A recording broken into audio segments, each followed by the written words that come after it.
Conexión estrella-estrella.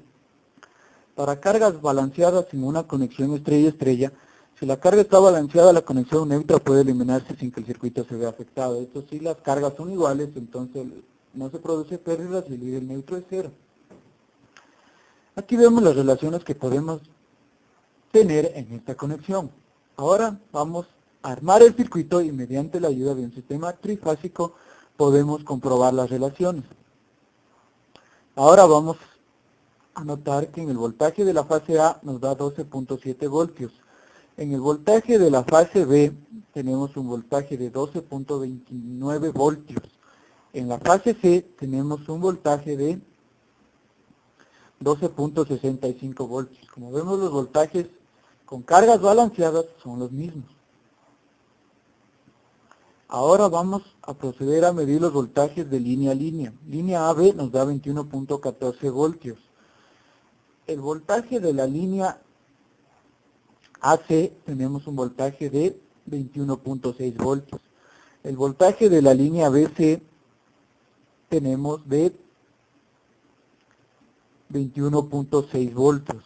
Los voltajes de línea a línea son iguales y se produce la relación que el voltaje de fase por raíz de 3 es igual al voltaje de línea. Ahora vamos a medir las corrientes en la fase A. La corriente en la fase A es 0.59 amperios. Y en la fase B tenemos una corriente de, si medimos, 0.57 amperios. En la fase C tenemos una corriente de, 0.59 amperios. Las corrientes son iguales porque el sistema está balanceado y no se produce pérdidas y no regresa corriente perdida al neutro. En cambio, es muy diferente para cargas desbalanceadas, porque la corriente resultante regresa al líder neutro cuando las cargas son desbalanceadas. Se producen pérdidas.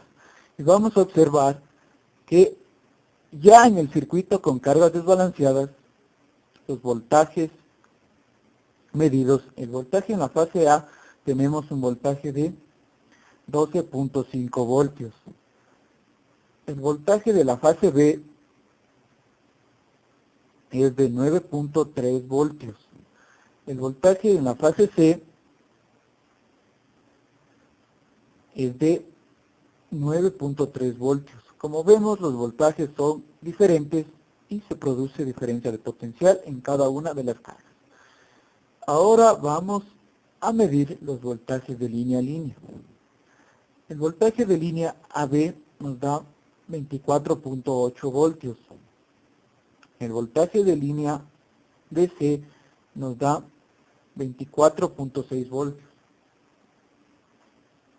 Y el voltaje de línea AC nos da 24.8 voltios. Ahora vamos a medir las corrientes en cada una de las fases para ver la corriente que se pierde y regresa al neutro. En la fase A, la corriente es 0.59 amperios. En la fase B tenemos una corriente de 1.5 amperios. En la fase C tenemos una corriente de 1.5 amperios. Y en este sistema desbalanceado, como les dije, las corrientes de pérdida regresan al líder neutro.